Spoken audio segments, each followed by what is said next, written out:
Yəni ki, niyə köçürməyirlər qəbirləri? Faktı diqqətə belə ki, bilirsə, kətdə o tərəfindən yaralı Artiniyan kəndi ətrafında Sərxan Sarsıya 22 31 il. Bakın deyil.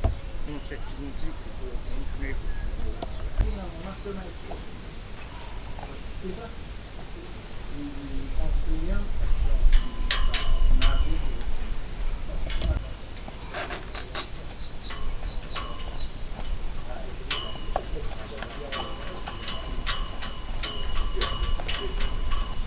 Şirvanov Sakit Mikailoğlu. Bu barədə ilk dəfə məlumat verən Sərxan Sarsı adlı bir türk jurnalisti olub və o Qəzli məzarlığının təşkil olunmasında da iştirak edib, sonradan özü gəlib bu məzarlığı çəkib və bunun haqqında məlumat verdiyinə görə biz də həmin məlumatlar əsasında bir tarixçi olaraq arxivdə apardığımız tədqiqatlar nəticəsində müəyyən etdik ki, 1918-ci ilin iyul ayında 22-30 iyul arasında bu döyüş Abdullayan kəndi yaxınlığında baş verib və orada Nuru Paşanın əskərlərinin ikisi şəhid olub, biri isə yaralanıb. Əskəri törəmdə zabitlərin istəyi və iştirakı ilə İslam qaydalarına, ayinlərinə uyğun olaraq bu qəbirlər Qəzlinin Kür çayı sahilində yerləşən qəbirstanlığında 2 şəhid dəfn olunub. Yaralı şəhidi isə kəndin yeganə ziyarətgahı olan Sarı Pirə gətirilib və burada pir kəramətinə inanılaraq, inanc olaraq onun burada qalması məsləhət görülüb. 4 gün keçəndən sonra həmin yaralı əskər də şəhid olub və şəhid olduğu Sarı Pirdəcə dəfn olunub. 1969-cu ildə Kür çayının kütləvi surətdə belə deyək, böyük daşqının nəticəsində köhnə qəbirstanlığındakı 2 türk əskərinin qəbri bütün orada dəfn olunan qəbirlərlə birlikdə su yuyub apardı. O vaxtı bu qəbirlərin köçürülməsi haqqında məsələ müzakirə olunub. Amma kəndin əfəndisi təkrar dəfnin İslam dini qaydalarına uyğun olmadığı fətvasını verib və qəbirlər dəyişdirilməyib və suya qərq olunub. 2017-ci ildə şair publisist, kəndimizin ziyallısı Ağazal müəllimin belə deyək, türk səfirliyinə müraciətinə uyğun olaraq, deməli, o məlumatdan sonra türklər kəndə gəlmiş və həmin Sarı Pirdə dəfn olunmuş o qəbrin yanında 2 anıt qəbrini də bax, indiki görünən şəkildə məzarlıq yaratmışlar.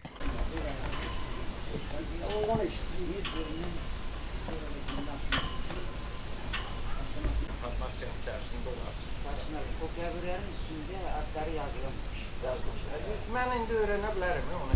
Çox təəssüf ki, kitab çıxarlanmış. Hələ ərəb dilində yazılmış. Deyirlər ki, külliyəsi köməyə düşmüş. Yəni bu yarağını qoyublar deyə. Bu 2 dənə deyirlər orada.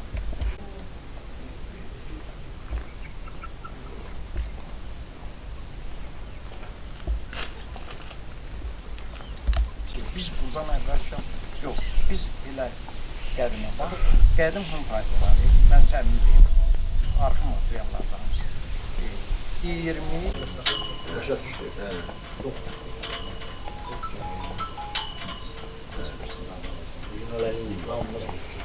Biz qəbrin şəklini çəkməmişdik. Bura düşərmədi. Bu nə vaxt nəşr olunur? 25-ci il. 1922 düşmüşdü. Bu korrektorun səhvidir, mən səhv edirəm. Hədə tenik səhv. Həbə sən dedin, dedim, bir 7-8 dənə səhv var, dedi, mən kitabımda.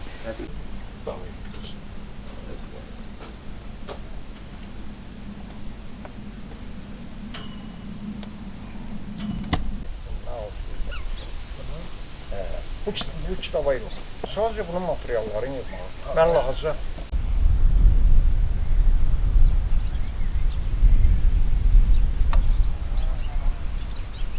qabağında bax o qovaq ağacı qədər məsafədən kür axıb gedirdi. Bundan belə bir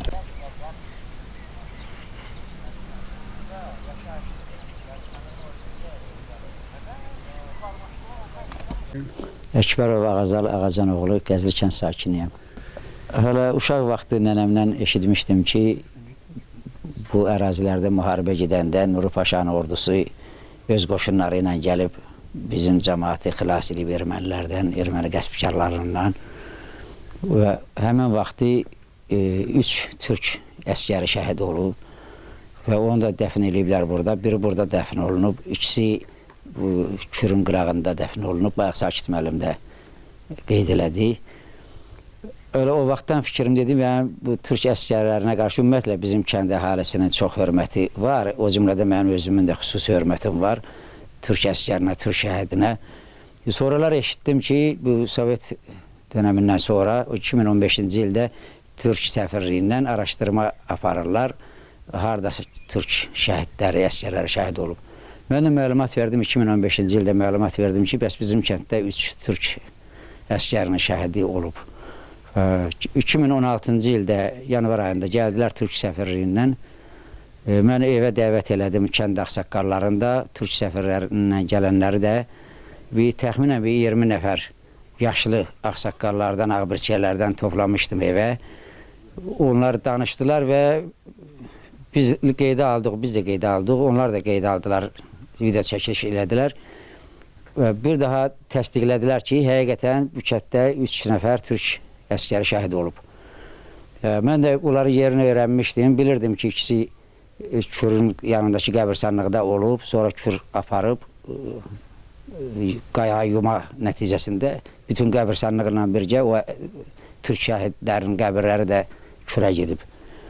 Amma biri burada qaldığını da bilirdim. Gətirdim, göstərdim, ağsaqqallarla da gəldi, baxdılar ki, hə, biri burada var, cəmaat da bu türk şəhidinə bizə çox hörmətlə yanaşıldığına görə o elə hesab edirdilər ki, türk şəhidinin qanı, ümumiyyətlə şəhid qanı uşağın qızdırmasına mı, hansısa qorxu xəstəliyinə mi, nəyəsə müalicəvi əhəmiyyət daşıyır.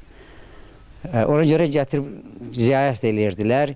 Sovet dönəmində də bu əskərin qəbri ziyarətgaha çevrilmişdi. Cəmaat uşaqların, xəstə uşağını gətirirdi, bura nəzir bağlayırdılar, parça bağlayırdılar. Burada bir dənə ağac qalmışdı, qəbir özü yox idi. Böyük yulğun ağacı var idi. Sonradan 2017-ci ildə Türk səfirliyinin xətti ilə burada icra hakimiyyətinin həm də köməkliyi ilə burada bu əbədiləşdirmə işləri aparıldı, bu məzarlıq salındı və hazırda bu gördüyünüz məzarlıqlar 2017-ci ildə salınıb Türk səfirliyinin əməkdaşlarının tərəfindən və mən təşkilatçılığım nəticəsində və çox sevindim, özümüz çox qürurlu hiss eləyirəm. Elə bilirəm ki, çox böyük bir iş görmüşəm. Həm özüm üçün, həm də gələcək nəsillər üçün bu türk əskərinin bizim xilaskarımız olduğuna bir daha bu təsdiqdir, sübutdur, həm də əbədi yaddaşlarda qalan söhbətdir.